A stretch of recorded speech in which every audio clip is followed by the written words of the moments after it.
नमस्कार दोस्तों मेरे जीवन का उद्देश्य है कि भारत के हर घर से एक सफल बिजनेसमैन तैयार हो सके। इसीलिए मैं अपने बिजनेस से सेपरेट टाइम निकालकर आप लोगों के लिए बिजनेस वीडियोस बनाता हूं ताकि आप उसका लाभ अपने बिजनेस में ले सके। आज हम बात करेंगे 7 ways to get funding in a private limited company. बहुत सारे लोग अपने बिजनेस में ना अपनी कंपनी को प्राइवेट लिमिटेड तो बना लेते हैं, लेकिन उनको ये नहीं पता होता कि किस तरह से अपने बिजनेस में फंडिंग को लाया जाए और फंडिंग के सहारे अपने बिजनेस को एक्सपेंशन की ओर ले जाया जाए। आज जो बात मैं आपको बताने वाला हूं उसमें सबसे लास्ट में मैं आपको एक मेथड ऐसा बताऊंगा जिसमें आप अपनी कंपनी की वैल्यूएशन 100, 150, 200, 300 करोड़ तक कर सकते हैं और वैल्यूएशन कराने के बाद, ऑथराइज्ड वैल्यूएशन कराने के बाद आप अपनी कंपनी में 10%, 15%, 20% और इक्विटी देकर आसानी से 10-20 करोड़ से लेकर 40-50 करोड़ रुपए तक इकट्ठा कर सकते हैं और वो पैसे कभी आपको वापस भी नहीं देने, उस पर कोई इंटरेस्ट भी नहीं देना। वो पैसा तो आपकी कंपनी का पैसा होगा जिससे आप बिजनेस को तेजी से आगे बढ़ाएंगे और यदि प्रॉफिट होता है तो प्रॉफिट का शेयर होल्डर को देंगे और यदि लॉस भी हो जाता है तो भी आपको उसकी भरपाई किसी व्यक्ति को करके देनी नहीं है और वो पैसा आपको लॉकिंग पीरियड बहुत लंबे समय के लिए मिलने वाला है। लेकिन इस वीडियो को ध्यान से समझिएगा क्योंकि बहुत सारे स्टेप्स अगर आप स्किप करके देखेंगे तो आज का वीडियो आपके लिए वेस्ट हो जाने वाला है। अगर सच में आप बिजनेस को एक्सपोनेंशियल ग्रोथ तक ले जाने के लिए फंडिंग कैसे ली जाए ये देखना चाहते हैं, समझना चाहते हैं तो ध्यान से इस वीडियो को देखिए दोस्तों, बिजनेस को ग्रो करने के लिए ना कैपिटल जो होती है वो सबसे बड़ा फैक्टर होती है किसी भी बिजनेस की बैकबोन के रूप में। मतलब अगर आपके पास बिजनेस में लैक ऑफ कैपिटल हो जाए ना, पूंजी का अभाव हो जाए तो बहुत सारे बिजनेसेस डूब जाते हैं। बहुत सारे बिजनेस का सबसे बेसिक स्टेप डूबने का जो रहा है ना वो लैक ऑफ कैपिटल रहा है। पूंजी के अभाव में बड़े से बड़े बिजनेस फेल हो जाते हैं। आज हम बात करते हैं कि किस किस तरह से हम आसानी से अपने बिजनेस में, अपने प्रोजेक्ट में, अपने बिजनेस प्लान में या प्रपोज प्लान को दिखाकर आसानी से फंडिंग ले सकते हैं, जिसमें बहुत सारे ट्रेडिशनल मेथड भी हैं और एडवांस मेथड भी हैं। ध्यान से इस वीडियो को देखना। सबसे पहला जो मेथड है वो है बैंकिंग फाइनेंस। हम बैंक से अपने बिजनेस के लिए, अपनी प्राइवेट लिमिटेड कंपनी के लिए फाइनेंस ले सकते हैं और आप जानते हैं कि लोग प्राइवेट लिमिटेड कंपनी इसलिए बनाते हैं ताकि उनकी लायबिलिटी लिमिटेड हो। जो प्राइवेट लिमिटेड शब्द है ना उसमें प्राइवेट का मतलब है आप लोग और लिमिटेड मतलब लिमिटेड लायबिलिटी। आपकी जो देनदारी है वो निश्चित है, मतलब जितनी आपकी कंपनी की वैल्यूएशन है, अगर आपको लॉस हो भी जाता है तो जितने के शेयर हैं उतना ही पैसा रिकवर किया जा सकता है। जैसे मान लेते हैं आपकी कंपनी की 10 करोड़ रुपए की इक्विटी की वैल्यू है तो 10 करोड़ से ज्यादा की वैल्यूएशन आपसे कोई चार्ज नहीं कर सकता अगर आपकी कंपनी बैंकरप्ट हो जाती है या डूब जाती है। आपकी एसेट्स को लिक्विडेट करके 10 करोड़ रुपए ही वसूल किया जा सकते हैं। आपकी पर्सनल एसेट, पर्सनल चीजों को उसमें शामिल नहीं किया जाता। तो सबसे पहला है बैंकिंग फाइनेंस। अब बैंक किस किस तरह से फाइनेंस करता है? सबसे पहले बिजनेस प्रोजेक्ट के लिए, अगर आपके पास कोई वायबल बिजनेस प्रोजेक्ट है तो आपको बैंक फाइनेंस कर सकता है। यहां जरूरी है कि वो प्रोजेक्शन जो है उसमें आपको पैसा किस लिए चाहिए, वर्किंग कैपिटल के लिए चाहिए बिजनेस को चलाने के लिए या प्लांट एंड मशीनरी को सेट करने के लिए चाहिए। तो तीनों तरह के प्रोजेक्ट्स पर बैंक आपको फंडिंग करता है। अब ये क्या क्या हो सकते हैं? टर्म लोन, मतलब आपको एक लिमिटेड टर्म के लिए 3 महीने के लिए, 6 महीने के लिए, 1 साल के लिए, 3 साल के लिए, 5 साल के लिए, 10 साल के लिए आपको टर्म लोन लिया हुआ है। वर्किंग कैपिटल लोन, बिजनेस को के ऑपरेशंस को रन करने के लिए आपको कैपिटल की जरूरत है तो आप वर्किंग कैपिटल लोन ले सकते हैं। बैंक गारंटी, अब ये भी एक नया फैक्टर है एक तरह से लोन का या फाइनेंसिंग का।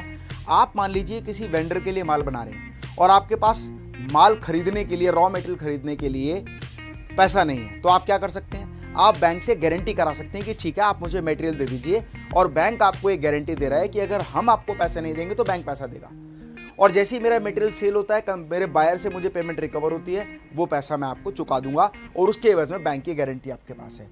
दूसरा, लेटर ऑफ क्रेडिट।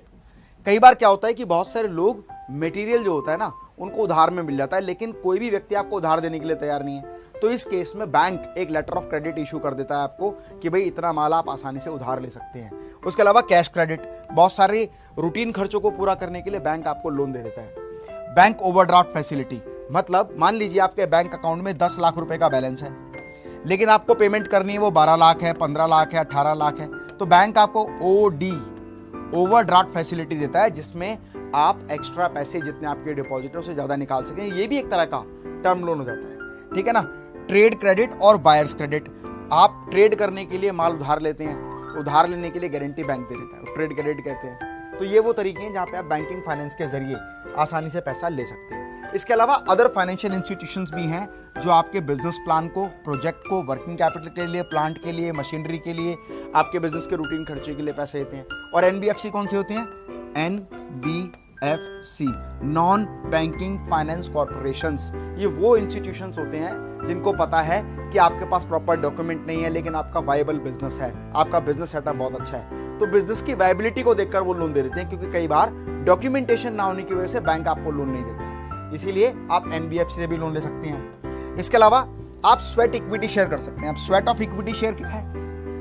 देखिए, आपको जरूरी नहीं कि बिजनेस को चलाने के लिए केवल पूंजी की जरूरत है, आपको बिजनेस को चलाने के लिए लोगों की भी जरूरत होती है। अब लोग, क्योंकि आपको उनको सैलरी पे करनी है और आपके पास इतनी कैपेबिलिटी नहीं कि आप टाइम टू टाइम उनको सैलरी पे कर सके, तो आप क्या कर सकते हैं? आप अपनी इक्विटी को स्वेट कर सकते हैं in terms of, in lieu of services.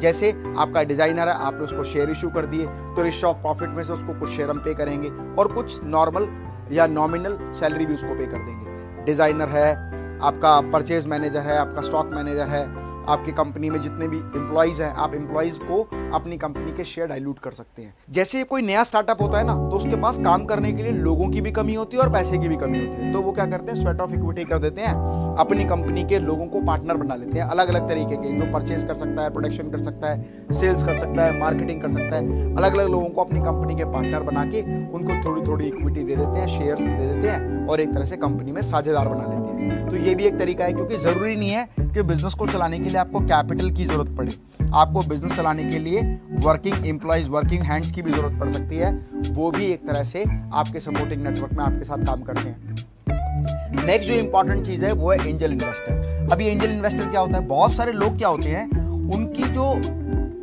Net worth है ना वो बहुत बड़ी होती है, मतलब आपकी कंपनी की वैल्यूएशन बहुत छोटी हो सकती है लेकिन उनकी नेट वर्थ बड़ी होती है। वो बड़े बड़े इन्वेस्टर्स टाइप के लोग होते हैं, उनको लगता है कि यार ये जो बंदा काम कर रहा है ना, इसके काम करने के तरीके में दम है, इसके प्रोडक्ट में दम है, इसके प्लान में दम है और इसके अंदर वो कैपेबिलिटी की अच्छा काम कर सकता है। तो आप उनको अपने बिजनेस का पूरा प्रपोज्ड प्लान दिखाकर कि वर्तमान में मेरे बिजनेस का ये लेवल है और अभी मैं इतना काम कर रहा हूँ, अगर मुझे पैसे मिल जाएं तो मैं यहाँ इन्वेस्ट कर दूंगा और उसके बाद में अपने बिजनेस को एक्सपेंशन की ओर ले जाऊंगा, तो वो एंजल इन्वेस्टर आपकी कंपनी में पैसा इन्वेस्ट करने के लिए तैयार होता है। वो क्या देखता है? आपकी करंट फाइनेंशियल स्टेटमेंट क्या है, आज आप किस लेवल पर खड़े हैं, आपके फ्यूचर की ग्रोथ पॉसिबिलिटी क्या है, भविष्य में आपका बिजनेस कहाँ पहुंच सकता है और आपके बिजनेस का प्लान क्या है। और अगर वो एंजल इन्वेस्टर अपनी इक्विटी को बेचना चाहे तो आपके पास एग्जिट प्लान की क्या स्ट्रेटेजी है, वाइबल प्लान क्या है, ताकि वो अपने शेयर को बेचकर आगे निकल जाए। और ज्यादातर एंजल इन्वेस्टर इसलिए पैसा इन्वेस्ट करते हैं ताकि वो जैसी कंपनी की वैल्यूएशन बड़ी हो वो अपनी स्टेक किसी और को बेचे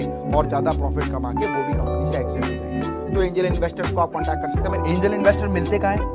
आज हर वो व्यक्ति जो आपकी कंपनी में पैसा लगा सकता है और जिसके पास पैसे की भरमार है, मतलब जिसकी नेटवर्थ बहुत बड़ी है, वो हर व्यक्ति एंजल इन्वेस्टर है। जरूरत है उसको पिच करने की। ऐसा नहीं है कि आप फंडिंग इवेंट में जाएंगे वहीं पर पिच कर सकते हैं। आपके फ्रेंड सर्कल में, आपके रिलेशन में, आपके नोन पर्सन में बहुत सारे ऐसे लोग हैं जो नए नए बिजनेस की अपॉर्चुनिटी को ढूंढते हैं, वो सभी लोग एंजल इन्वेस्टर होते हैं। जरूरत है केवल उनको सही तरीके से पिच करने की, अपना बिजनेस प्लान समझाने की। जैसे हम किसी को पार्टनर बनाते हैं ना, तो उसके लिए भी हम यही करते हैं, अपना बिजनेस का प्लान समझाते हैं।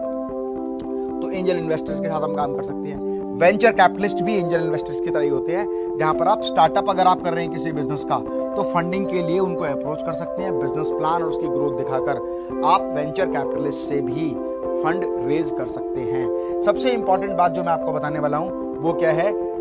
Preferential allotment.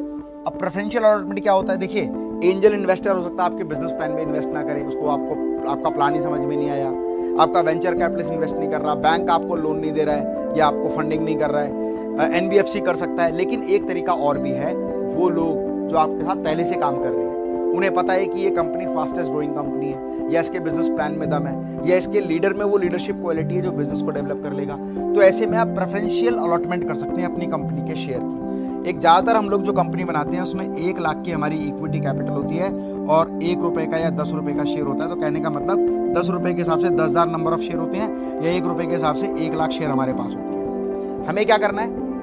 कंपनी एक्ट है एक, section 62 sub section rule number 13, company rule number 2014 के अंतर्गत ये अभी एक नया सेक्शन आया है। उसमें ये बताया है कि कोई भी पर्सन अपनी कंपनी की इक्विटी उन लोगों को दे सकता है जो लोग उनके सर्कल में, उनके बिजनेस रिलेशन में है। एनी पर्सन और group of person close to the company, जैसे आपके डेटर्स जो आपको पैसा उधार देते हैं, आपके क्रेडिटर जिनको आपको पैसा पे करना है, आपके वेंडर्स जो आपको मटेरियल सप्लायर देते हैं, आपके सप्लायर जो आपको माल देते हैं, है ना, या आपके परमानेंट बायर्स।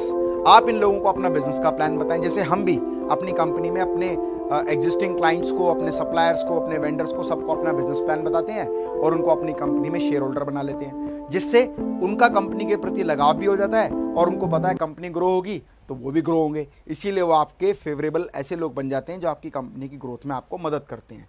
तो प्रेफरेंशियल अलॉटमेंट आप कर सकते हैं। आप अपनी कंपनी के कुछ शेयर, जैसे 100 share, 200 share, 500 share, 1000 share, 10,000 share, आपको लगता है कौन व्यक्ति कितनी वैल्यूएशन पे कितने शेयर खरीद सकता है।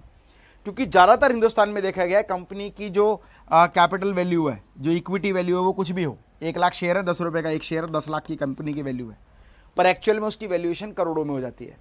तो इसीलिए वो लोग जानते हैं कि ऑन डॉक्यूमेंट्स आपकी कंपनी की वैल्यू कम है पर एक्चुअल वैल्यू ज़्यादा है, इसीलिए वो आपकी कंपनी में इन्वेस्ट करने के लिए तैयार हो जाते हैं। अब जो तरीका मैं आपको बताने वाला हूँ ना, वो ऐसा तरीका है जिसमें आपको अपनी कंपनी की वैल्यूएशन ऑथराइज या लीगल तरीके से अपनी कंपनी की वैल्यूएशन क्रिएट करनी है, और वैल्यूएशन क्रिएट करने के बाद वो शेयर प्रीमियम वैल्यू पर, मतलब 10 रुपये का जो आपका एक शेयर है उसको प्रीमियम वैल्यू पर लोगों को अलॉट करना है, और अलॉट करने के बाद वो फंड रेज करना है, और उस पर जो आपको प्रीमियम अमाउंट आपने चार्ज किया, सपोज 10 रुपये का शेयर है, 3000 का आपने शेयर बेचा है, तो 2,990 रुपये जो आपने एक्स्ट्रा प्रीमियम कमाया है ना, उस पर आपको टैक्स भी नहीं देना।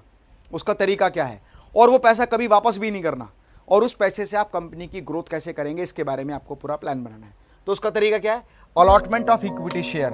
आपकी कंपनी की वैल्यूएशन होनी है, उसका तरीका क्या, सबसे पहला काम होगा आपके कंपनी का बिजनेस प्रोजेक्ट बनेगा, और बिजनेस प्रोजेक्ट में आपका प्रेजेंट प्रोजेक्ट, आपकी फ्यूचर ग्रोथ पॉसिबिलिटी, आपका 5 ईयर का प्लान, आपका 10 ईयर का प्लान, आपका 15 ईयर का प्लान बनेगा, और प्लान के हिसाब से कंपनी की वैल्यूएशन बनेगी। जैसे मान लीजिए आज आपकी कंपनी के 1 लाख शेयर है और 10 रुपए का एक शेयर है, इसके हिसाब से आपकी कंपनी की वैल्यू 10 लाख रुपए होगी। लेकिन आपकी कंपनी का जो अगले 3 साल का प्रोजेक्ट है, उसमें आपकी जो ग्रोथ पॉसिबिलिटी है वो इतनी हो जानी है कि आपके 3 साल बाद कंपनी की वैल्यूएशन 5 करोड़ हो जाएगी, और उसके अगले 2 साल बाद आपकी कंपनी की वैल्यू 10 करोड़ रुपए हो जाएगी, और उसके 10 साल बाद आपकी कंपनी की वैल्यू 100 करोड़ रुपए हो जाएगी। आपको लगेगा ऐसा कैसे संभव है? ये डिपेंड करता है कि वर्तमान में आपकी स्थिति पर और कितनी ग्रोथ पॉसिबिलिटी आपके पास है, उसके आधार पर आपकी कंपनी की वैल्यूएशन होगी। पर इसको सर्टिफाइड कौन करेगा?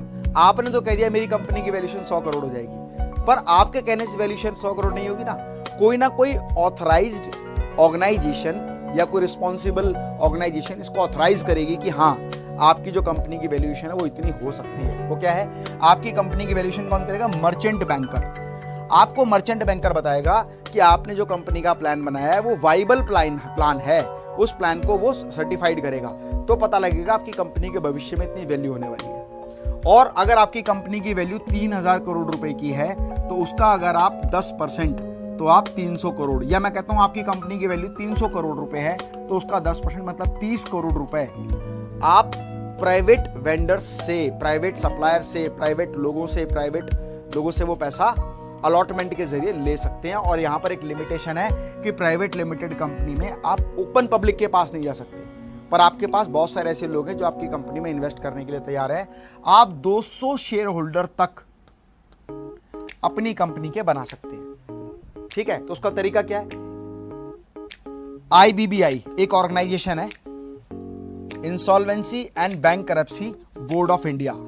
ये आपकी कंपनी की वैल्यूएशन करेगा, और वैल्यूएशन के बाद जब आप लोगों को ऑफर करेंगे अपने शेयर, तो वो शेयर NSDL के जरिए उनके डीमैट अकाउंट में जाएंगे, ताकि उनको पता हो कि मैंने अगर पेमेंट दी है तो डीमैट अकाउंट में मेरे पास पैसा आया है, और जितना प्रीमियम अमाउंट आपके पास आया है वो पैसा बिजनेस में ही यूज होगा। उसके लिए मर्चेंट बैंकर आपके जो बैंकिंग है उसको ऑथराइज करेगा कि हाँ ये पैसा बिजनेस में यूज होने वाला है, तो आपके पास 30% टैक्स भी नहीं लगेगा। और उसके बाद allotment of share on premium value, 10 रुपए का शेयर आप 3000 रुपए की वैल्यूएशन करा के फंड रेज कर सकते हैं। अगर मान लीजिए आपने 10 रुपए का एक शेयर है और 3000 रुपए में उसको बेचा है, तो 2990 रुपए आपने एक्स्ट्रा प्रीमियम चार्ज किया है, क्योंकि कंपनी की वैल्यूएशन मर्चेंट बैंकर ने सर्टिफाइड की है। तो ये एक तरीका है जिससे आप बहुत आसानी से बिना किसी लोन के, बिना किसी लाइबिलिटी के आप आसानी से अपनी कंपनी के 200 शेयर होल्डर तक बना के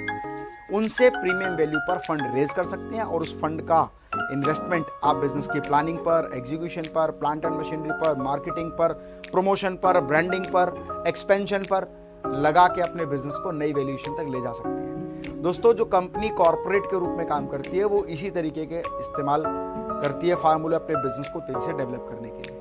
इसके लिए बहुत जरूरी है कि आपके पास एक प्रोफेशनल कंसल्टेंट हो, जो कंसल्टेंट आपको पूरा गाइड करे, आपकी पूरी प्लानिंग करे, मर्चेंट बैंकर से आपके प्रपोज्ड प्लान को सर्टिफाइड कराए और उसके बाद में फंड रेज करने में आपकी पूरी हेल्प करे। उसके लिए जरूरी है एक प्रोफेशनल कंसल्टेंट की। इससे रिलेटेड यदि आपके मन में कोई भी प्रश्न ना तो मैं यहाँ पर कमेंट बॉक्स में मेरी टीम का नंबर दे रहा हूँ, आप उनसे कॉल करो, उनसे बात करो कि मुझे अपनी कंपनी की वैल्यूएशन करानी है, अपनी कंपनी के लिए फंड इकट्ठा करना है। हम आपको इसमें हेल्प करने वाले हैं और आपको पूरी फंडिंग तक क्या क्या स्टेप्स एंड मेथड्स फॉलो करने हैं वो पूरा गाइड करने वाले हैं। कोई भी इंफॉर्मेटिव वीडियो मिस ना होना फ्रेंड्स, उसके लिए चैनल को सब्सक्राइब करने